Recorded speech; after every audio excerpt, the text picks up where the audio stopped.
Javier Montero was a man with meticulously arranged routines. At 42 years old, he firmly ran a real estate conglomerate that signed off on the city's most exquisite buildings.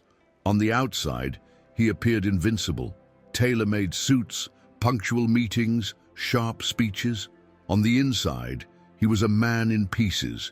Since the death of Elena, his wife and life partner for more than a decade, Javier had taken refuge in spreadsheets, numbers, and the control of everything tangible that was still left to him.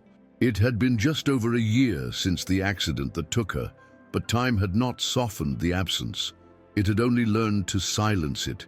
His penthouse was immaculate, yet cold.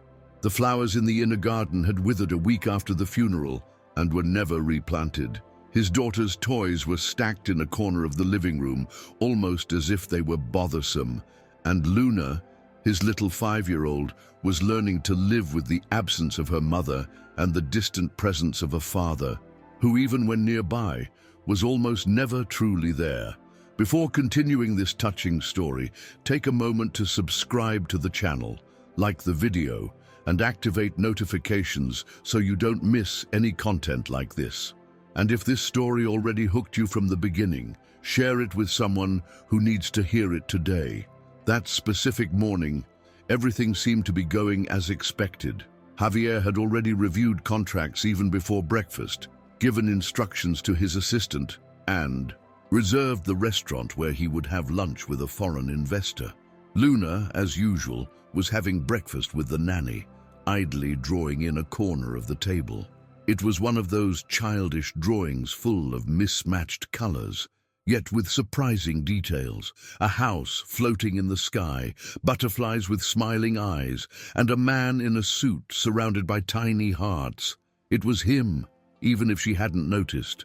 When she finished her breakfast, just as he was about to grab his cell phone and leave, he heard his daughter's small voice in a tone more serious than usual. "Daddy, do you promise you're not going to get another mommy?" The sentence hit him like a sudden blow, piercing through the walls he had built with so much effort. For the first time in months, Javier lost control. He didn't know how to respond. He couldn't fake urgency or hide his dismay. He just looked at Luna, and for the first time in a long time, he realized how much she too was trying to survive the absence, that of his. Absence? Javier didn't answer at that moment. He only lowered his eyes and gently caressed his daughter's fine brown hair, trying to disguise the storm building inside him. That question was not just a childish curiosity. It was a cry, a silent plea for stability, for security, for something he hadn't been offering, even without realizing it. On the way to the office, Luna's face never left his mind. She seemed even smaller in that school uniform, with her socks always slipping off her slender ankles and that look of someone who sees more than they say. For the first time in months, Javier wondered if he was truly being a father, not the father present in framed photos, but the one who kneels on the floor to play, who listens to fears before sleep, who notices when something is wrong, even if no one says a word. That innocent question seemed to have crumbled the castle where he had been hiding, and it hurt. Much more than he had expected. The day passed in slow motion. Every meeting felt empty. Every strategic decision sounded automatic, distant, irrelevant. Luna's voice echoed during the intervals between phone calls, almost like a whisper that insisted on reminding him of what really mattered. In the afternoon, when he returned home, he found his daughter sleeping on the sofa, her head leaning against one of the stuffed animals that still smelled like her mother.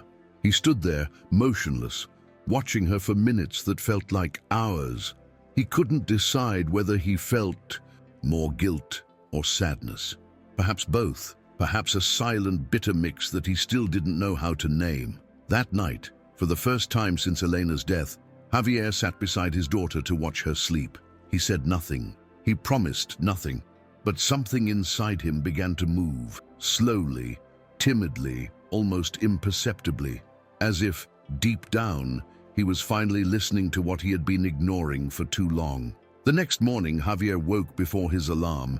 It was still dark outside, and the silence of the house felt denser than usual. He walked to Luna's room with measured steps, as if he didn't want to break that fragile state of peace he was beginning to feel. He found his daughter still asleep, clinging to the same stuffed animal from the previous night. For a moment, he thought about canceling the day's agenda, something unthinkable for yesterday's Javier. But he still didn't know how to do that without seeming lost, without shedding the armor he had worn so well for so many months. Breakfast, he sat at the table with Luna and the nanny, something he hadn't done in weeks. He tried to start a conversation, asking about the drawing she had made the day before. Luna responded simply, but her eyes sparkled. Not because of the content of the conversation, but because, for the first time in a long time, her father was there, looking at her, truly paying attention. Later, during the meeting with investors at the restaurant El Encanto, Javier found himself restless. It was an elegant place, with classic architecture and a sophisticated atmosphere, frequented by executives and high-ranking politicians. He had been there countless times, but that day, everything seemed slightly out of place, as if the overly polished cutlery, the forced smiles and the ceremonial toasts no longer carried the same weight.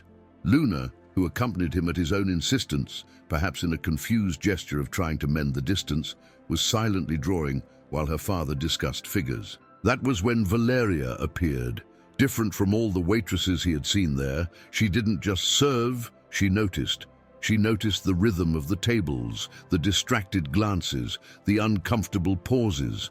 But most of all, she noticed Luna, and it was with a simple gesture, a napkin folded into the shape of a butterfly, that something began which no one in that restaurant could have foreseen.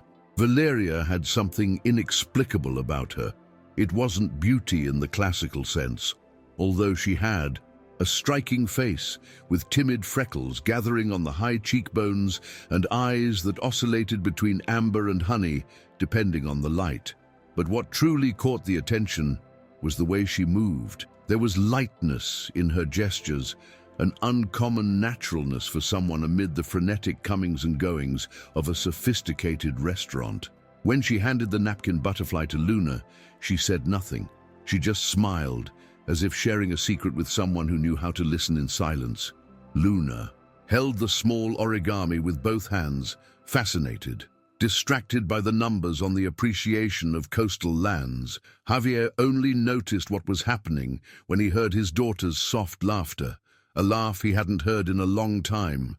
It was then that, for the first time, he looked up and truly saw Valeria. After lunch, as they got up to leave, Luna did something Javier hadn't expected. She returned to the table, timidly tugged at the end of Valeria's apron, and asked if she could take the butterfly home. Valeria crouched down to be at the child's height, looked into her eyes and said yes, but with one condition, that the butterfly had a special place to sleep. Butterflies need care, otherwise their dreams get lost in the wind, she said, as if speaking of something deeply true. Javier watched the scene, unsure of how to react. Part of him wanted to express gratitude. Another part just wanted to leave as quickly as possible, as if that gesture was breaking a barrier he wasn't yet ready to cross. But Luna, with the paper butterfly in her hands and her eyes still shining, seemed lighter. And for the first time in a long time, Javier left a business meeting feeling that something important had happened, and it had nothing to do with contracts. That night, upon arriving home, Luna insisted that the napkin butterfly have a special bed. Javier, still confused by everything he had felt at the restaurant, tried to change the subject but ended up giving in. He took an old velvet box, which once held watches, and lined it with a piece of soft fabric. Luna placed the butterfly there with the care of someone guarding a treasure. "She's going to dream beautiful things, Daddy. Just like Mommy used to dream." The phrase was said without drama, without tears, just as a child's truth that penetrates any armor. Javier stood there, watching his daughter carefully close the box. He felt a lump in his throat, but did not let it show. He simply kissed the top of her head, wished her good night, and remained alone in the living room for a few minutes, staring at that small piece of paper that, somehow, seemed to have affected him more than any meeting in recent months. In the days that followed, something changed. Javier wasn't fully aware of it, but his movements began to be less automatic. He started asking more about Luna's drawings, sitting with her for a few minutes before leaving. Small gestures, almost imperceptible, but which, for a sensitive child like Luna, made all the difference. And Luna, for her part, began to speak more, laugh more, and insist on going with her father to the enchanted butterfly restaurant, as she came to call the place. Javier, initially resistant, eventually gave in to the request. They returned to El Encanto a week later, without investors, without business commitments, just the two of them. And to Javier's surprise, Valeria was still there. When she saw Luna enter, she smiled with genuine warmth, as if she had been waiting for her. And it was during that second meeting that something even more unexpected happened. Luna asked Valeria to sit with them for a moment, just to tell a story about butterflies. Valeria hesitated for a brief second, looking around as if seeking silent approval from the environment. But soon she lowered herself, sitting next to Luna, who was already anxiously waiting with her little hands on her lap. "Do you want to hear the story of the butterfly that was afraid of the sky?" she asked with a gentle smile. Javier watched the scene in silence, surprised by the natural way in which that young woman connected with his daughter. And without realizing it, he himself began to be carried away by the narrative. The story was simple, but loaded with symbolism. It told of a butterfly that, for fear of losing its wings, never left the ground, until one day it realized that the sky was not a danger, but a place where dreams gained color. Luna listened, enchanted, and Javier, for the first time, in a long time, felt part of something real, not as a mere spectator, but as a presence. At the end of the story, Luna quietly applauded, with a smile he hadn't seen since the days when Elena was still alive. After that day, the visits to El Encanto became frequent. Javier no longer saw those encounters as concessions, but as necessary pauses in a routine that was slowly beginning to transform. Valeria always greeted them with the same warm welcome, without exaggeration, without hidden intentions, just with a genuine presence. She never intruded, never forced conversations, but there was something in her way of being that made everything lighter. Over time, even the restaurant staff began to notice the difference in Javier's demeanor. He was no longer the somber man he had always been. There was something new in his gaze, perhaps an internal truce, perhaps the beginning of healing. And Luna, more talkative and spontaneous, seemed to flourish with every encounter with Valeria. It was as if those afternoons had become a refuge, a place where father and daughter reconnected effortlessly, guided by stories, laughter, and paper butterflies. As the weeks went by, Javier started noticing details that had previously gone unnoticed, like the way Luna combed her hair by herself to look pretty for the restaurant, or the way she drew Valeria with fairy wings in her notebooks. He also realized that he had begun to postpone some meetings just to spend more time with his daughter. Sometimes he found himself counting the days until the next lunch at El Encanto, not for the menu, but for the moment itself, and, although he was reluctant to admit it, also for the desire to hear another one of Valeria's unlikely stories. There was still a part of him that resisted, that remembered Elena with guilt every time he felt something different. But even that memory was beginning to change its tone. It wasn't about forgetting Elena, she would never be forgotten, but about making space for other meanings, other forms of presence. Javier didn't fully understand what was happening inside him yet, but he could no longer ignore that something was changing. It was during one of those lunches on a sunny Tuesday that Luna let slip another phrase that made Javier swallow hard. While Valeria moved away to attend to another table, the little girl looked at her father with a gaze too direct, too mature for her age, and said, "You look happier when she's here, don't you, Daddy?" He tried to smile, to change the subject, but Luna kept looking. "I do too," That disarmed Javier from within. It was as if his daughter were legitimizing something he was still trying to deny. It was as if, in her purity, she had understood that happiness doesn't need to be a betrayal of someone's memory. That night, as he lay down, Javier recalled every word his daughter had said. For the first time, he allowed himself to imagine what it would be like if all of this had a real space in their lives. And even without admitting it to anyone, he went to sleep with the silent feeling that maybe, just maybe, he was ready to let grief transform into something new. However, Javier was still a methodical man. Even with all the signs of change, there was an inner break that prevented him from taking any steps outside what he considered safe. Valeria, for her part, never crossed the line. She continued to be the kind waitress, storyteller, with a calm smile that never suggested anything beyond what she was. Perhaps that was what moved Javier the most, the absence of pretense, the way she made everything seem effortless. There were no games, no tension, just presence. And it was precisely this lack of pressure that slowly made him open up.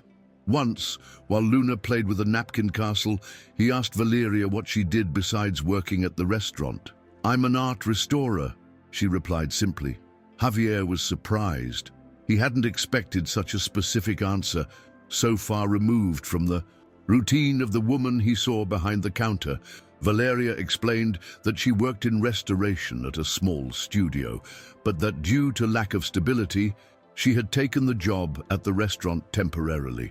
And it was at that moment that Javier understood. She, too, carried unfulfilled dreams. That conversation stayed in his mind for days. It was strange to think that this woman, with so much talent and sensitivity, was hidden behind a tray. And even stranger was how it made him reflect on himself. For the first time, Javier began to question how much of his life had been built on expectations from others, from society, from himself, and how much he had set aside what truly mattered. Elena always said that he needed to live more outside the spreadsheets, but Javier never knew how to do that. Now, an unknown woman, without even realizing it, was teaching him exactly that, to find beauty in what wasn't planned, to see meaning in what doesn't generate profit, but touches the soul. And without him even noticing, that perception began to alter not only his routines, but the way he saw everything around him, including his relationship with Luna. Javier started making small changes in his everyday life. He began picking up Luna from school at least twice a week, even if it meant rearranging important meetings. He started preparing breakfast with her, even if he still almost always burned the toast. Sometimes he traded his executive car for walks to the park, just to see his daughter chasing pigeons and laughing until she lost her breath. They were simple actions, but revolutionary for someone who once saw time as an asset to be negotiated. And in these small changes, he began to notice the difference in Luna's eyes. Brighter, calmer. She still talked about her mother with longing, but now she mixed those memories with new moments, new stories. She spoke of Valeria frequently, as if she were a magical character that had stepped out of a special book. And, contrary to what Javier feared, that did not erase Elena. It only made space for life to continue with other colors, other rhythms.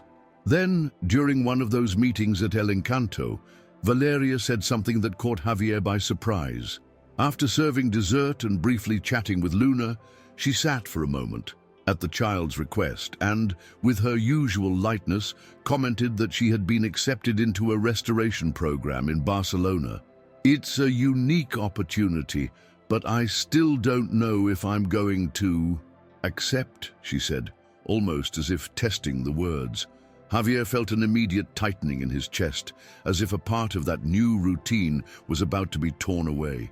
He said nothing at the time, he just nodded, with a discreet smile, but inside, everything seemed to tremble. Luna, innocent, asked if she would come back afterward, and Valeria replied with a serene affection, "Those who care for butterflies always find their way back, don't they?" And at that moment, Javier knew he wasn't ready for that farewell, even if he still didn't have the courage to say it out loud. That night, Javier couldn't sleep. He tossed and turned in bed, his mind full of questions he didn't know how to answer. Why did that affect him so much? Why did that idea of absence, coming from someone who until recently was a stranger, shake him so deeply? And more than that, why did he feel that Luna would also lose something important, as if that connection they had built was more than just a series of pleasant lunches? For the first time, he found himself afraid of losing something he couldn't even define yet. It wasn't just about Valeria, it was about everything she represented: lightness, presence, affection without pretense. And it also stirred something in his daughter: security, sweetness, joy. He felt he was about to experience another loss, and that brought forth a grief he thought he had controlled. But now he realized that it wasn't about controlling. It was about feeling and allowing himself to be transformed by it. In the following days, Javier tried to act normally, but he was quieter, more introspective. Luna noticed. "Are you sad, Daddy?" she asked one morning while eating cereal. He tried to deny it, but the little girl wasn't convinced. "Is it because of Valeria?" Javier swallowed hard. He wasn't used to being read so clearly, especially by a 5-year-old. He decided it was pointless to pretend. He simply nodded, and Luna continued eating, pensive. "We can send her a letter when she goes, just like Mommy used to do with Grandma." That struck him deeply, because at that moment it was as if Luna were teaching her father that love doesn't have to end with distance. And once again, it was his daughter's sensitivity that made him understand that the bond built with Valeria didn't have to be broken. It just needed to be redefined. And that, perhaps, was the key to facing that new farewell with more maturity and less fear. The last lunch before the trip was silent, but laden with meaning. Valeria was different. Not sad, but with that nostalgic sparkle of someone who had already begun to say goodbye internally. Luna made sure to wear the blue dress with embroidered butterflies, a gift from Eleanor on a past birthday. It was as if, even without fully understanding, she wanted that moment to carry a special symbolism. During lunch, the conversation was light, but Javier felt a constant knot in his stomach. Valeria avoided talking about the trip in detail, perhaps to not make everything even harder, but it was impossible not to feel the change in the air. At the end of the meal, Luna handed her a hand-drawn envelope. "It's a letter for you, so you don't forget about us." Valeria held the paper as if it was something precious. She thanked her with misty eyes, hugged the girl delicately, and said, almost in a whisper, "You already live inside me, you know," while pointing to her chest. Javier couldn't say anything. He only watched that exchange, feeling a strange emptiness, different from grief, but equally painful. On the way back home, Luna was silent, looking out the car window. Javier also said nothing for a while, but before they arrived, the little girl broke the silence. "Daddy, will the butterflies still come even without her here?" Javier took a deep breath, feeling an indescribable tightness. "They will, my love, they will," he answered, trying to believe his own words. That farewell had affected him in a way he couldn't name, but it had also left something, a kind of opening, a new space where before there was only pain. And it was in that space that he began to build, little by little, a new way of being a father, more present, lighter, truer. Because even without Valeria around, what she had left behind continued to be there, in the bedtime conversations, in the impromptu play, in the drawings that Luna stuck all over the house. And without realizing it, Javier was no longer the same man who sought refuge in spreadsheets to avoid facing his own pain. The following weeks were a silent challenge for Javier. It wasn't exactly longing, it was more like the absence of something that, although new, had already become part of the routine. The house remained the same, work went on, but there was an echo in the everyday, as if Valeria's presence still lingered in every detail. Luna, however, surprised everyone by the way she handled it all. Every now and then, she would ask if Valeria had replied to her letter, or she would ask for a drawing to send to her. Javier then began to encourage her to keep that contact. They created a Friday ritual. Together they wrote a small message, sometimes with drawings, other times with silly questions, and sent it by email. And almost always, they received a reply. Valeria talked about museums, about the works she restored, about the people she met. But she also asked how the butterflies at home were doing, how Luna was doing at school, and if Javier had learned not to burn the toast anymore. This little habit became the invisible bond among the three. And more than that, it became a real connection point between father and daughter. Javier began to realize how precious those moments with Luna were. And he realized that never, not even in the days with Elena, had he cultivated this type of bond with such presence. It wasn't about replacing anyone. It was about becoming a better person. And deep down, he knew that part of this had been awakened by Valeria, not because of a romance that was never spoken of, but because of the silent affection she taught him to build. It was as if she'd been reteaching something essential, the value of listening, of pausing, of the small gesture.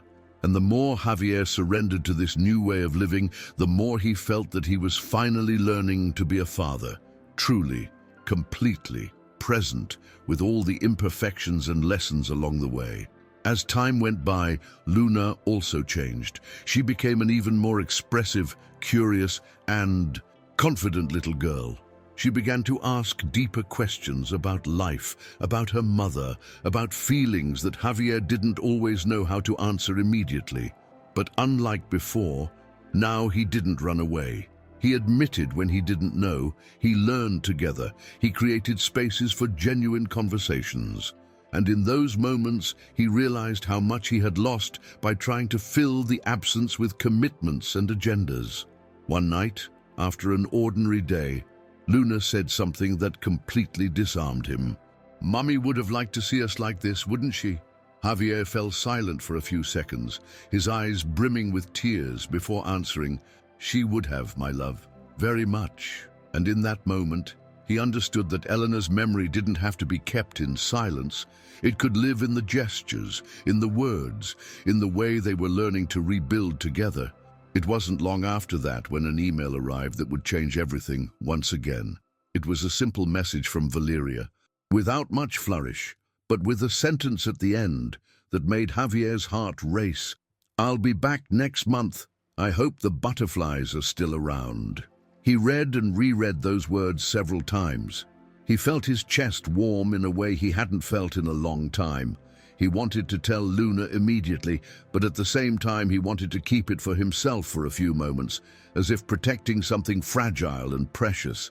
When he finally told her, the little girl jumped for joy, ran around the house, saying they needed to paint the guest room, prepare a surprise, make a new drawing to deliver at the airport. It was pure, light happiness, without demand. Javier realized that for the first time, he too was experiencing that enthusiasm freely, without guilt, without fear, just with the genuine desire to reunite with someone who had left too many sweet marks to be forgotten. The weeks leading up to the reunion were marked by an anxiety different from the one Javier used to feel before big negotiations. It was a good kind of nervousness, almost adolescent, mixed with expectation and insecurity. He caught himself imagining what it would be like to see her again, whether everything would still be the same inside them, or if time would have changed everything. At the same time, he tried not to create unrealistic expectations. He kept repeating to himself that Valeria was a dear friend, an important person in Luna's life, and that was all. But deep down, he knew that all, no, longer made sense. One night, while putting Luna to sleep, the little girl asked, "Will she stay with us this time?" Javier smiled but did not answer. The truth was, he didn't know either. He only knew that he wanted that reunion to happen, with all its uncertainties, but with a heart more open than it had ever been since Elena's death. The day of her arrival finally came. Javier barely slept the night before. He got up early, prepared breakfast with extra care, chose his clothes with exaggerated attention, as if he were about to participate in something far beyond a simple meeting at the airport. Luna was ecstatic, clutching the drawing she had made especially for the occasion, a large butterfly with 3 colorful hearts in its center. They arrived early at the lobby, and while they waited, Javier felt time stretch out, each minute feeling like an eternity. When they finally saw Valeria, it was Luna who ran first, shouting her name with uncontrollable joy. Valeria bent down and welcomed her with a long, sincere hug, the kind that needs no words. Javier approached slowly, watching the scene with a lump in his throat, and when her eyes met his, there was no speech, no ceremony, just a contained smile, full of everything that hadn't been said, but that both of them knew was there, completely. The ride home was filled with conversation. Luna talked non-stop, recounting every little event of the past few months as if she were narrating a grand adventure. Valeria listened, with genuine attention, asking questions, laughing at just the right moments, complimenting the drawings stashed in the back seat. Javier drove in silence, but this time it wasn't a silence of disconnection. It was the silence of someone who observes, feels, and absorbs. From time to time, he exchanged glances with Valeria through the rearview mirror, and in those brief visual encounters, there was a new, more mature, less restrained complicity. There was no urgency, no haste. Everything seemed to move at the right time, with the naturalness of someone who doesn't need to prove anything, just to let the feeling find space. When they arrived, Luna ran to show her new butterfly corner, now filled with drawings stuck on the wall and a small lamp in the shape of a flower. It was as if the house had finally found a lighter, more vibrant rhythm. If you've read this far and this story has touched you in some way, leave a like, comment on how you're feeling, and share it with someone you think needs to hear it. And of course, if you haven't subscribed yet, now is the time. This really helps us continue bringing real and moving stories like this. In the days that followed, Valeria did not impose her presence. On the contrary, she gradually became a part of their routine, with the same delicacy as before.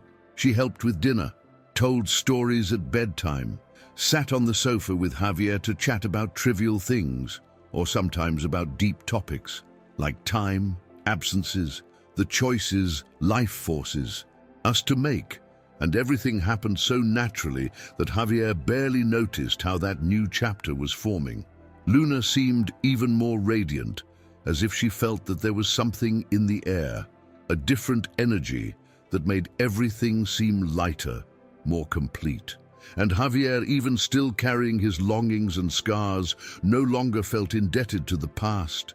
He felt he was being rebuilt, open to living the present with sincerity, and that for him was already an immense form of love, perhaps the most honest he had known up to that point. On a quiet evening after Luna was already asleep, Javier and Valeria sat on the porch, watching the sky. It was one of those nights when silence speaks more than any conversation. He offered her a glass of wine, and she accepted with a contained smile. They talked about the trip, about Barcelona, about what she had learned in the restoration program. Valeria spoke with a sparkle in her eyes, and Javier listened with the kind of attention that had been rare in his life before. At one point she asked, "Do you think it's really possible to start over?" He hesitated for several seconds before answering, "I think so, but not from scratch. We start over with everything we've lived through, with the scars, with the losses, with what remains." She nodded silently, as if that sentence had touched a deep point. And there, on that simple porch, with the gentle night wind and her eyes reflecting the city's lights, Javier realized he was no longer fighting against the past. He was learning to walk alongside it without fear. The following days passed calmly, full of small joys. Luna now woke up asking if Valeria would stay for breakfast, and Javier no longer saw any problem in sharing the table with someone who made it a point to pass the sugar with a smile and chat about the day's plans. It wasn't a declared romance. nor a classic love story. It was something more subtle, more genuine, built in silence, with respect, with time. And that made everything seem more solid. No promises were made, no idealized future, but there was a growing care, a mutual desire to stay. And that silent choice, repeated every day, was what marked Javier the most. Because for the first time since Elena's loss, he felt that he could trust time. And more than that, he could trust himself to move forward with everything life still had to offer. It was on one of those afternoons, when the sky seemed lazy and time dragged slowly, that Javier realized how much his life had changed. He was sitting on the living room floor, helping Luna assemble a butterfly puzzle, when he looked around and noticed how different the scene was from a year ago. The scattered toys, the drawings on the fridge, the soft background music from the speaker box, all of it was a reflection of a new version of himself. A version less rigid, more present, more alive. Valeria arrived shortly after, bringing a pie she had made herself, and Luna ran to open the door with the excitement of someone who is expecting someone who is already part of the home. Javier watched everything in silence and felt something he hadn't felt in a long time: peace. Not the absence of problems, but that peace that comes from coherence between what one lives and what one feels. That night, while watching Luna sleep, Javier recalled the question that had started it all. "Daddy, do you promise you're not going to get another mommy?" He smiled to himself, remembering how that phrase had deeply shaken him, and how it had, ironically, been the necessary push for him to look inside himself. He hadn't looked for another mother. He hadn't sought substitutions. He had found another way of loving, a new path, a new way to be a father, to be a man, to be whole. And in that process, he had allowed Luna to bloom as well, in her own way. It was as if, together, they had walked through a dark tunnel and, without realizing it, reached the light. It wasn't about forgetting Elena. It was about continuing to live with everything she had left behind and with everything that was yet to come. And there, with his daughter asleep next to the velvet box that still kept the paper butterfly, Javier knew that he had finally learned how to start over. At the end of that month, Javier made a decision he had been postponing for a long time. He took a vacation. For the first time in years, he disconnected from business, delegated responsibilities, and prioritized time with Luna and with Valeria. He organized small weekend trips, picnics in the park, visits to museums, and lazy afternoons on the porch reading children's books. Valeria joined them whenever she could, and everything happened with a surprising lightness. Nothing was overly planned, and yet everything worked. Javier began to understand the value of spontaneity, something that had never been part of his vocabulary. Before, he needed control over everything. Now he was learning to trust the rhythm of life, chance, the beauty of the unexpected, and most importantly, he was present in body and soul. No longer as someone who just played a role, but as someone who truly participated in the story that was being written. One afternoon, while walking through the woods of a neighboring town, Luna ran ahead, chasing butterflies. Javier and Valeria stayed behind, laughing at the girl's improvised acrobatics. At one point, she turned to him and said, "You seem lighter now." The sentence, said so suddenly, caught him off guard. "Lighter?" he repeated. Valeria nodded with a serene smile. "Yes, as if you had taken off an armor." Javier didn't answer immediately. He just looked up at the sky, took a deep breath, and felt the weight of that truth. It was true. He was lighter, still with memories, still with longing, but with room inside him to feel other things, other joys, other affections. He realized that it had taken him too long to understand that moving on isn't about disrespecting the past. It's about honoring it by living the present well. And at that moment, in the middle of an ordinary trail, he knew that he had made peace with his own story, finally. A few days later, while sorting through an old box in his home office, Javier found one of Elena's notebooks. It was a simple diary with a faded fabric cover and some scattered notes. He hesitated before opening it, but something pushed him. In the first pages, there were phrases about the routine of motherhood, notes about Luna's first steps, small daily observations. But it was on a page, almost in the middle of the notebook, that he stopped. It read, in Elena's delicate handwriting, "If one day I am no longer here, I only hope that Javier does not forget to smile. He has a rare smile, one of those that change the energy of the entire room. May he not lose himself in what brings profit, and always remember what gives meaning." Javier read those words with misty eyes and an open heart. He felt that, even without knowing it, he was exactly where she would have wanted him to be now, and that feeling of connection with what was and what is calmed him deeply. That night, he told no one about the diary. He only carefully put it away, as a silent symbol of the bridge he had built between the past and the present. The three of them, him, Luna, and Valeria, dined together with easy laughter and trivial conversations that, deep down, hid a profound affection. Luna talked about a dream she had with giant butterflies dancing in the sky, and Valeria, as always, turned the story into an enchanting narrative. Javier watched everything with a new serenity. He realized that the spaces once taken by pain were now occupied by real affection, not replaced, but transformed. Elena's memory remained there, alive, present, but now as a loving part of the story, not as a burden to be carried. And that, perhaps, was the greatest sign that he had at last truly rebuilt himself. Shortly after, Luna was invited to present a project at school about things that make us happy. Javier thought the theme was funny, but he was curious to see what his daughter would prepare. He helped print some images, bought poster board, colored markers, but did not interfere with the content.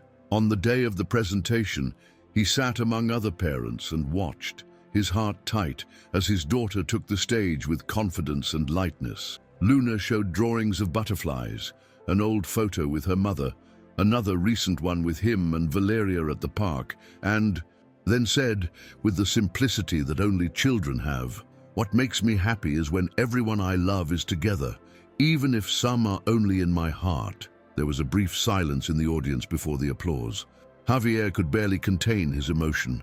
He felt that that phrase summarized everything: the pain, the absence, the rebuilding, the love that remains even when it changes form. On the way home, Luna was ecstatic with the compliments.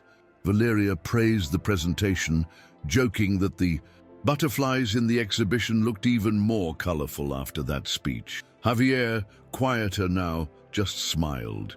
He was absorbing everything, feeling the grandeur of that moment. He had never imagined that his daughter would become his greatest teacher in life. He had never imagined that in the midst of so much loss, he would find such simple ways to rebuild himself. And now, everything made sense. The encounters at the restaurant, the exchanged letters, the shared silences, the daily relearning of being a father.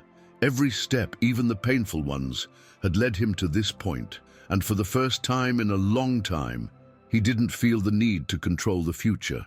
He only wanted to remain present, whole, real, available, for everything that was yet to come, with Luna, with Valeria, with Elena's memory, and with the lightness that only comes after we allow ourselves to go through the pain. Over the following months, Javier realized that nothing needed to be explained anymore. Things simply flowed. His relationship with Valeria continued naturally, without pressure, without forced definitions. They were simply what they were, two people who had met in the midst of grief and without planning had built something genuine. Luna, as intuitive as ever, no longer asked about the future. She simply lived in the present with the joy of someone who knows they are surrounded by love. Javier, for his part, learned not to anticipate pain. Before, he lived in fear of what he might lose. Now, he was learning to savor what he was gaining. Small things, a breakfast with laughter, a note left by Valeria on his desk, a new drawing stuck on the wall by Luna. Simple things, but deeply transformative. He no longer needed grand events to feel alive. It was enough. The routine, a routine full of meaning, of real bonds, of daily affection. One rainy afternoon, while organizing old documents in his office, Javier found the very first napkin butterfly that Valeria had made for Luna. It was already yellowed with time, its tips a bit bent, but it still held that delicate shape that had started it all.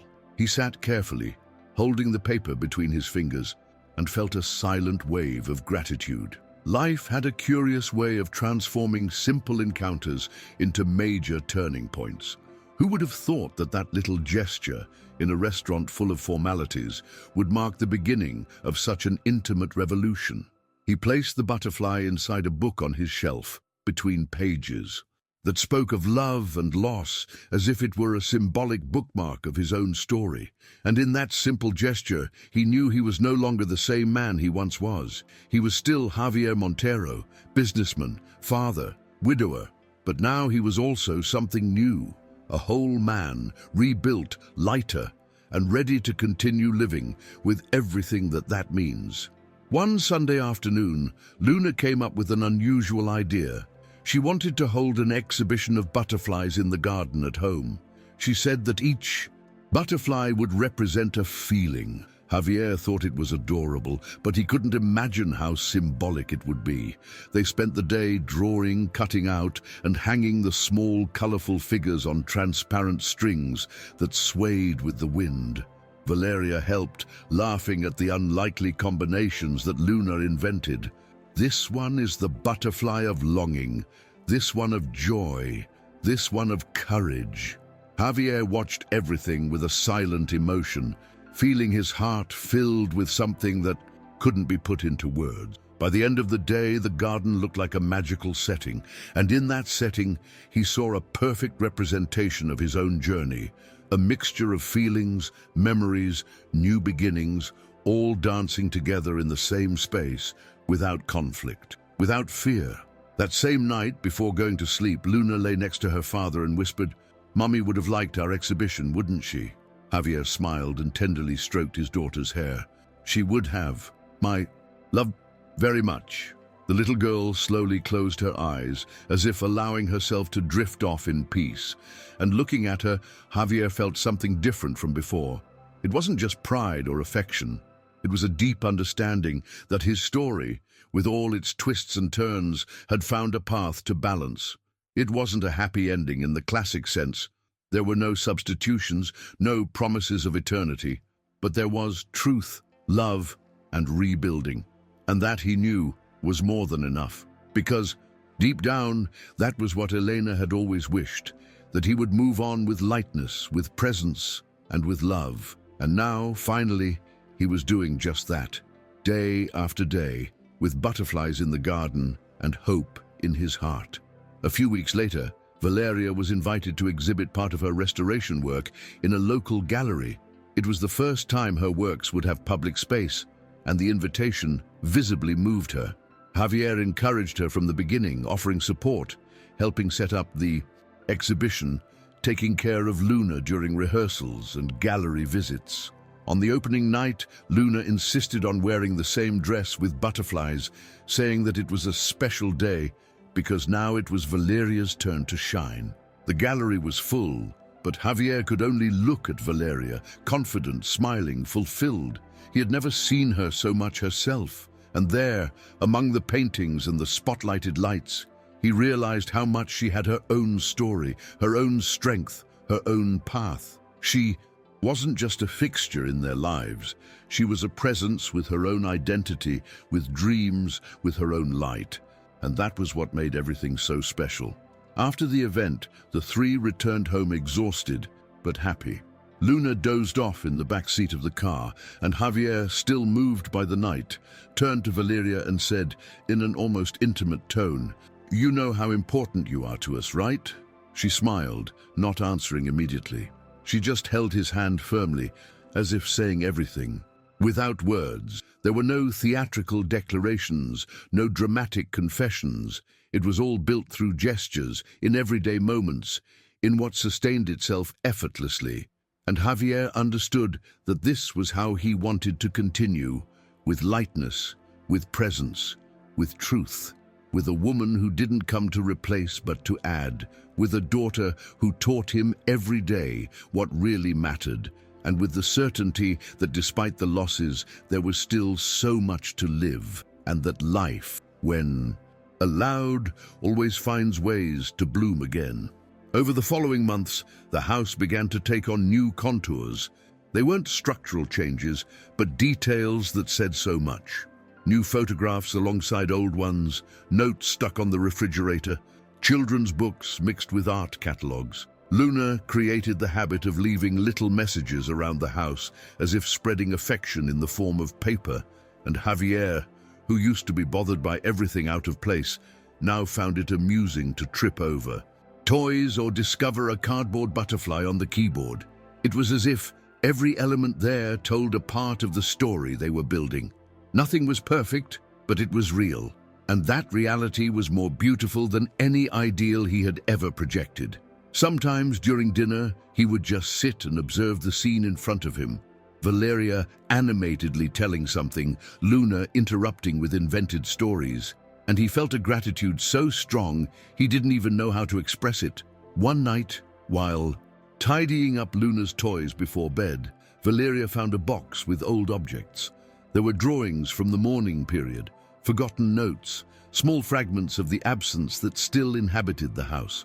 Luna, with the natural ease only she possessed, explained each item. She showed a drawing where she, her father, and her mother were together in a cloud house, then another where Javier appeared alone, sad, surrounded by shadows. And finally, she showed a new drawing, made recently, the three of and them, her, Javier, and Valeria, holding butterflies. "This one is the new one," she said proudly. Valeria looked at Javier with misty eyes, and he simply nodded, feeling the symbolic weight of that sequence.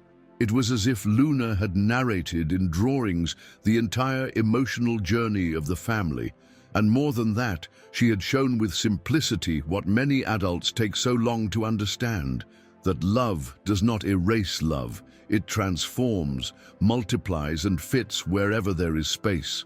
It was after that symbolic moment with the drawings that Javier decided to do something he had long wanted but had not yet found the courage for. He took Luna to the old garden where he and Elena used to stroll in the early years of their marriage. It was a simple place, full of old trees and worn wooden benches, but it carried a deep emotional value. Luna had never been there. They walked together along the stone paths, and Javier told stories about her mother, about how she laughed heartily, how she loved daisies, how she always said that life needed more color. Luna listened intently, asking questions, wanting to know more. At the end of the walk, Javier took a small flower pot and left it at the foot of a tree, where years earlier, he and Elena had carved their initials into the trunk. He stood there silently for a few seconds, with Luna by his side holding his hand.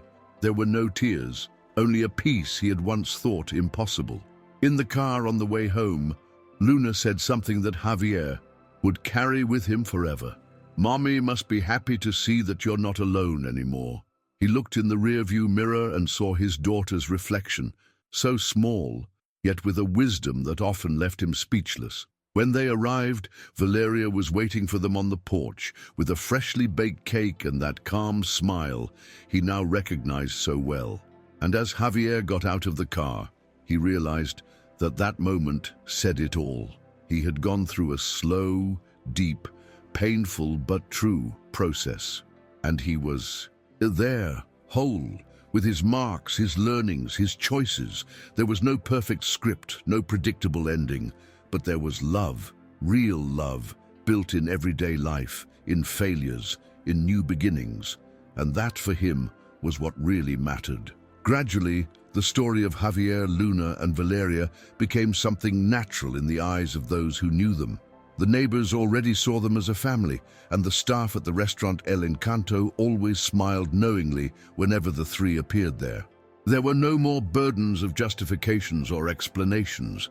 It was the affection that defined them, and it showed up in the details. in the way Javier looked at Valeria when she spoke, in the care with which Luna set aside a special place at the table for her, in the spontaneous conversations that emerged at the end of the day when the outside world no longer demanded so much. And although there were still moments of longing, Javier had learned to welcome that longing as part of who he was, not as a void to be filled, but as a memory that coexisted with everything that was blooming. That was emotional maturity, and he only realized how much he had grown when a friend, during an unpretentious conversation, remarked, "You seem like a different man, Javier." And for the first time, he answered with conviction, "I am." It was also in that more serene phase that Luna began to show an interest in painting. Javier and Valeria encouraged her from the start. They set up a small studio in a corner of the living room with paints, brushes, papers, and improvised canvases. On weekends, they painted together, and curiously, butterflies continued to be the little girl's favorite theme. "They never left," she would say, smiling, while filling the paper with intense colors. To Javier, it was impossible not to see symbolism there. The butterflies were more than just a childish drawing. They were a living metaphor for the transformation through which they had all passed, an invisible thread that stitched the past to the present with both delicacy and strength. And every new painting seemed to reinforce that even stories marked by pain can give rise to chapters full of beauty, as long as there is courage to start over and sensitivity to keep going. One afternoon, while organizing the living room bookshelf, Javier found an empty picture frame he had set aside right after Elena's death. He had never known what to put in it. No image seemed sufficient. No memory seemed to fit that space. But that day, he felt a different impulse. He went to Luna's improvised studio and picked up one of the drawings she had made recently, the three of them, smiling, with a butterfly in the center of the image. He carefully cut out the paper, placed it in the frame, and positioned it on the shelf between an old photo with Elena and another of newborn Luna. He looked at that set for a while. It was as if that gesture symbolically closed a cycle, not one of forgetting, but of continuity, an acknowledgement that everything was part of the same story, the one that was, the one that is, and the one that is yet to come. That night, while Luna slept, clinging to one of her mother's old stuffed animals, Javier and Valeria sat on the sofa in silence, simply feeling each other's presence. There was no need for plans or promises. There was presence. And that presence, built with delicacy, patience, and truth, was what sustained everything. Javier knew that the future would continue to bring challenges.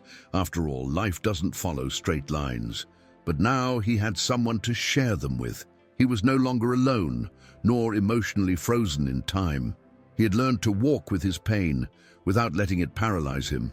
He had learned above all to love again, not despite the past, but together with it.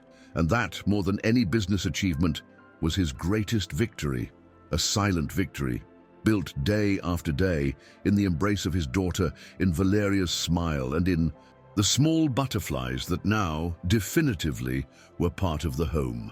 A few days later, Luna came home from school with a special invitation. Her class was going to have an open presentation for the families, with a play about metamorphosis. The teacher had chosen the theme precisely because she saw in the children a natural ability to transform and adapt. Luna, excited, said she would play the role of a caterpillar, turning into a butterfly. Javier and Valeria smiled tenderly, but they also felt the symbolism in that role. The preparations took over the house. Impromptu rehearsals in the living room, costumes made with Valeria's help, and much anticipation in the air. On the day of the presentation, Javier sat in the first row with a heavy heart. Watching Luna on stage was moving in itself, but seeing his daughter represent, with grace and lightness, the passage from pain to flight was something almost indescribable. When the little girl spread her arms on stage and flew across with her colorful wings, Javier felt his eyes fill with tears, not just of emotion, but of certainty. On the way home, Luna asked if he had liked it. Javier replied firmly, It was the most beautiful presentation I've ever seen, and it was true. Because in that small children's performance, he saw represented the entire story they had lived together. The losses, the doubts, the silences, the reunions. Luna was the butterfly, but so was he. And Valeria, in a way, had been the wind that helped them take flight. That night ended with the three of them sitting on the living room floor, eating popcorn, laughing at the improvised lines of the play and reminiscing about the funniest moments. And it was there, in that simple, affectionate moment, that Javier realized that true transformation doesn't come from one grand gesture, but from the sum of many small, everyday gestures. And that love, when it's sincere, doesn't need grand words. It just happens and endures. Over time, Javier began to give more lectures and interviews about leadership and emotional management, something he would have never imagined discussing before. He spoke about how he learned, through pain and rebuilding, that sensitivity is as essential as strategy. He recounted how his loss made him rethink the role of presence, not only as a father, but also as a human being. And in every talk, without directly naming names or personal details, it was possible to perceive that that journey with Luna and Valeria had reconfigured his view on everything. Some people called him more mature, others more human, but for him it was just that. Someone who had finally understood that living is, above all, being whole where you are. And if before his fulfillment came from expanding business ventures, now it came from seeing Luna smile when she woke up or preparing breakfast unhurriedly next to the ones he loved. One day, Valeria organized a small exhibition in the studio with Luna's drawings. It was something symbolic, almost intimate, that filled the space with color and sensitivity. Each work featured a different butterfly, with titles like Butterfly of Care, Butterfly of Courage, Butterfly of Memory. Javier stood before each drawing, moved by the depth that this little girl of only a few years already conveyed. And there, amid paints and laughter, he realized that the cycle that had started with a simple question from his daughter had generated something immense. A true new beginning, with deep roots and fresh blooms. At the end of the exhibition, Luna handed her father a new drawing. In it, a butterfly rested on a heart, and below it was written, "To fly high, all we need is love inside." Javier said nothing. He simply hugged his daughter tightly and felt once again that he was exactly where he was meant to be. A few nights later, Javier was alone on the porch, looking at the sky. The house was quiet, Luna was asleep, and Valeria was leafing through a book in the living room. He thought about everything they had lived through in the past months. It was impressive how even without grand plans, everything had found its own rhythm. Elena's memories were still there, but now they occupied a quiet place, without lingering pain. He remembered how it all started, with Luna's question, with the first napkin butterfly, with the silent conversations with Valeria. He smiled, thinking of how much he had resisted in the beginning, how hard he tried to maintain control over everything. Now he understood that what really mattered couldn't be captured in spreadsheets or goals. It mattered to simply be, to be present, whole, attentive, because that is what makes the difference, not what accumulates, but what is built in daily affection. It was at that moment of contemplation that Valeria came over, sat next to him, and said, almost in a whisper, "You seem at peace." Javier looked at her, paused for a few seconds, and replied, "For the first time in a long time, I am." And it wasn't just a pretty phrase, it was true. He had gone through grief, fears, guilt, and now he was living the present with lightness and depth. He was whole. Valeria held his hand, and they sat there in silence, feeling the wind touch their faces, as if the universe itself were acknowledging that moment. It wasn't the end of a story, just another page in a book that would continue to be written with care, affection, and truth. And Javier knew that, from then on, any new chapter that came, no matter what it was, would find in him a man more sensitive, more loving, and more prepared to live everything with completeness. A few days later, Luna brought home a new project from school, a time capsule. The proposal was that each student would put in a small box, objects, phrases, or drawings that represented the present, something they could open in the future to remember who they were at that moment. Javier thought the idea was charming, and he decided to participate along with his daughter. They spent hours choosing what to put inside. Luna drew a smiling butterfly with a star beside it, wrote the phrase, "We are okay," and placed a photo of the three of them together. Javier, touched by the proposal, decided to write something as well. He wrote something simple but true. "Today, I am a more whole man, because I learned that living isn't about carrying on as if nothing had happened, but about moving forward, knowing everything that happened, and still choosing to smile." When they closed the capsule together, Luna smiled and said, "It'll be fun to open this in the future, right, Daddy?" And he replied with a calm look, "It will, my love. It will be beautiful to remember." That same weekend, while strolling through a neighborhood fair, Javier found a small iron sculpture, a butterfly with open wings and rustic details. It was simple, yet carried a discreet, almost imperfect beauty, exactly like everything he now valued. He bought it without much thought. Upon arriving home, he placed the piece in the center of the shelf, among photographs and books. Valeria noticed and commented with a smile, "It's so much like you, strong but full of delicate details." Javier didn't answer immediately. He simply nodded, knowing that that butterfly, in some way, was a permanent symbol of everything they had lived. It needed no explanation. It spoke for itself, as if it silently said, yes, there was pain, but there was also transformation, presence, rebirth, and that, for him, was everything. Over time, people around began to notice the difference in the way Javier related to everything around him. He had become a more empathetic leader, a more present father, a man less concerned with appearing invincible. His business partners were initially surprised by his new pace, the pauses to take Luna to school, the flexible hours to have lunch with Valeria or simply to tend the garden. But gradually, they realized that despite the changes, Javier remained effective, perhaps even more so.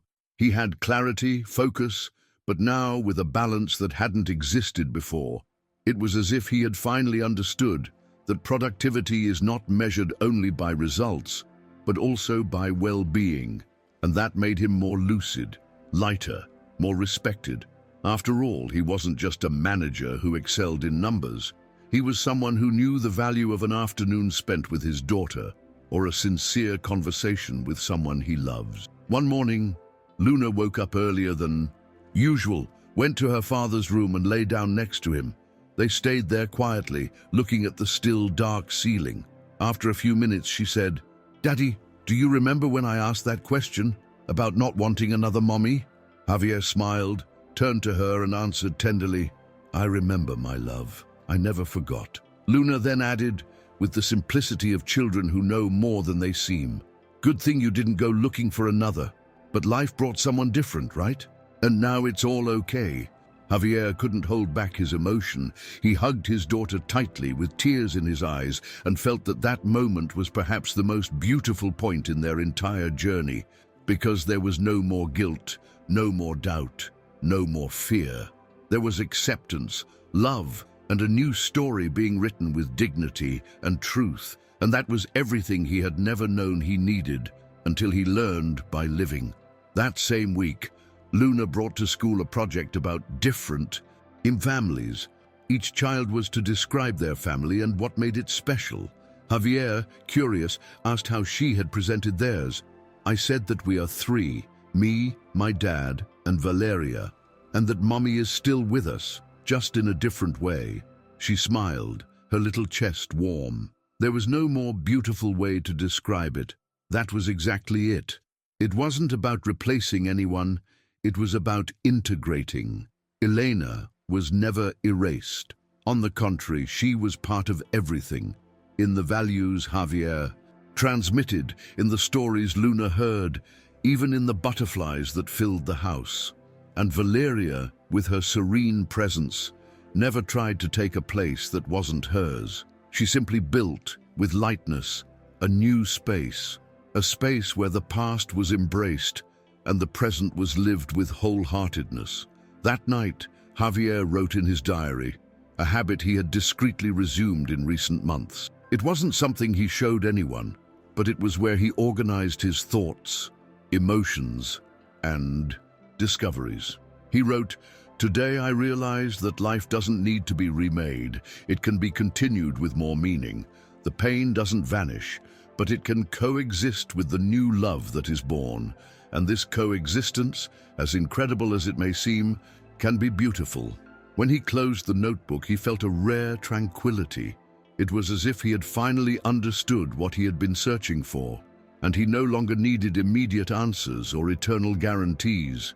It was enough to move forward with an open heart, respecting the timing of each thing, taking care of the people around him, and celebrating the small joys of everyday life. Because in the end, that's what sustained everything: care, presence, and love in its simplest, truest forms. On a Saturday morning, while tending the garden with Luna, Javier noticed something curious. A real butterfly landed on one of the newly planted flowers. It was small, with soft shades of blue and lilac, and stayed there for a few seconds before flying off. Again, Luna saw it too and ran to her father, excitedly pointing, "Look, Daddy, it came to visit us." Javier laughed, but inside he felt something deeper. That simple scene seemed to close a cycle in a symbolic way. For so long, the butterflies had only been metaphors, drawings, stories. Now one was there, alive, real, present, as if silently saying that everything was in its right place. He hugged his daughter and stared at the sky for a few seconds. He wasn't looking for explanations, he just felt. And at that moment, he was sure that life always finds unexpected ways to confirm that we are on the right path. Later, when he recounted the episode to Valeria, she smiled with that calm look of someone who understands everything without words. "Life has its ways of visiting us back," she said, taking a leaf from the garden and writing the sentence with delicacy. She stuck the leaf on a cork board they had hung in the kitchen, where they used to leave messages and little notes. Javier stared at that sentence for the rest of the day. It was simple, but it carried everything he needed to remember that starting over isn't about forgetting, but about allowing life back in, through doors, through windows, through the wings of any butterfly. And from then on, whenever something good happened by chance, Javier and Luna would joke, "It must have been a visit from the butterfly." And even if it was just a metaphor, it was a beautiful way to name the little everyday miracles that had become part of that new life. In a quiet conversation one afternoon, Valeria mentioned that she had been invited to coordinate a new restoration project in another city. The proposal was excellent, but it would require constant travel. Javier listened in silence, his heart divided. He didn't want to interfere with her choices. He knew how much that field was a part of her essence. But he also couldn't hide the fear that that cycle, so carefully built, might shatter. Valeria, as sensitive as ever, noticed, "I'm not leaving, I'm just living my path, but if ours is true, it continues." Javier smiled, more relieved. That phrase was all he needed to hear. He knew that healthy relationships aren't measured by constant presence, but by bonds that respect space, time, and identity. And in that bond they had, there was freedom, and above all, trust. Trust that everything they built was solid enough to adapt to life's changes. That same night, while tidying the kitchen after dinner, Luna appeared with a piece of paper in her hands. It was a new drawing. This time, 3 butterflies were flying in different directions, but with lines connecting their paths. "This is Valeria's butterfly going to work, mine going to school, and yours going to the office, Daddy. But they're all still together." Javier felt a tightening in his chest, but also enormous pride. That little girl, with her simple words and ingenuous drawings, was able to perfectly translate what many adults couldn't say. He took the drawing, hung it on the kitchen board next to the paper with Valeria's phrase, and said, "That's right, Luna. It's all together, even when it's in different places." And in that gesture, among markers and drying dishes, another layer of maturity and love was set in that house that now breathed affection in every detail. Months passed since then, and the household routine continued to pulse in harmony. Valeria divided her time between work outside the city and days at home, and every return was celebrated with simplicity and care. Javier had learned not to live based on absence, but to value presence when it happened, and that transformed everything. Conversations became deeper, moments together more meaningful. Luna, for her part, seemed to grow surrounded by that sincere environment of love, with solid references, without pressures, without demands. She was a secure, affectionate little girl, full of curiosity about the world. And Javier, increasingly aware of his role, realized how that affectionate relationship with Valeria and the building of a new family model had directly impacted the way he raised his daughter, with listening, with embrace, with emotional availability. On one of those quiet nights, when everything seemed perfectly balanced, Javier sat alone in the living room and looked around. He saw Luna's colorful drawings on the walls, Valeria's open books, the butterfly sculpture on the shelf, and felt a gratitude that couldn't fit in his chest. He thought about how it all began, how that closed-off man, imprisoned in pain, had allowed himself to rebuild. And he realized that nothing had happened by chance. Every encounter, every silence, every small choice contributed to forming that story. A real story, with marks, with flaws, but above all with genuine love. And there, in the silence of the softly lit room, Javier understood one definitive thing. Starting over isn't about beginning from zero. It's about continuing with everything you carry, with everything you learn, and with everything you can still live. And that awareness filled him with peace. At the end of a lazy Sunday, Luna proposed that they write a new letter for the time capsule. "To keep the present again, Daddy," she said with that sparkle in her eyes that Javier knew so well. They sat at the table, and each wrote something. Luna drew butterflies again, this time smiling around a house. Javier wrote, "Today, I am a man who understands that love can transform and still be whole, that true bonds don't disappear, they expand, and that a house is only a home when it's full of affection, not perfection." Valeria arrived during the process and completed the capsule with a small photo taken at the park that same day, where the three of them were sitting on the lawn, with Luna on the lap of both. It was the exact image of the lightness they had achieved together.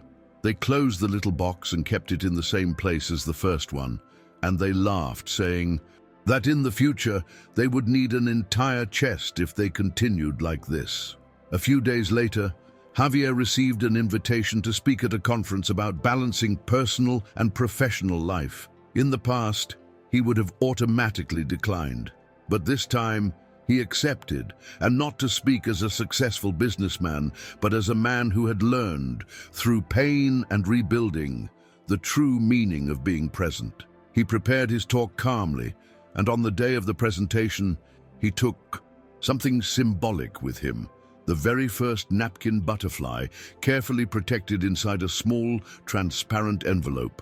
At the end of his speech, he recounted the story of that paper and of everything it represented. The audience fell silent for a few seconds before the applause, and Javier, there on stage, felt that that story, which began with a simple question from a little girl, now touched other lives too, and that for him was a sign that everything had truly been worth it. The repercussion of the lecture was greater than Javier had expected. He received messages from unknown people, sharing how they identified with his story, how they felt moved by the way he spoke about pain, love, and starting over. Some shared their own losses, Others just thanked him for sharing something so human in an environment usually dominated by goals, charts, and results. And it was at that moment that Javier realized his journey wasn't only his own. It was a story about many, about so many who had also lost, who had also loved, who every day tried to reconcile memory and the present, and in a way that brought even more meaning to what he had lived. Not to transform everything into a lesson, but to share something that with sincerity and humility could help others reconnect with what truly matters. On a colder night, at the end of that intense cycle, Javier, Valeria, and Luna sat together on the sofa, wrapped in a blanket, watching some movie. It wasn't a special day, nor was there anything extraordinary happening, but perhaps it was precisely that which made that moment so significant. They were there, calm, laughing together, sharing the silence comfortably, as only happens when true intimacy exists. Javier looked at Luna, then at Valeria, and felt a gentle wave of fulfillment. Nothing grand, nothing spectacular, just the intimate recognition that even with all the pain, life could still be deeply good.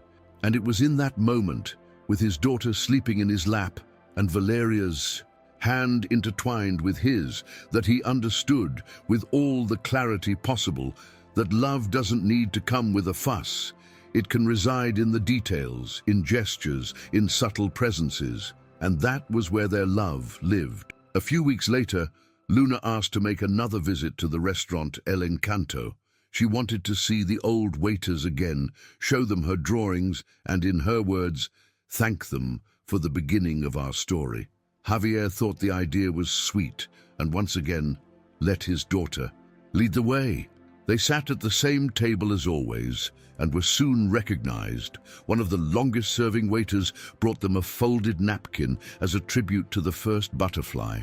Luna beamed, enchanted, and Javier stood in silence for a few seconds, moved by the symbolism of that gesture. Valeria smiled, as if also remembering every detail.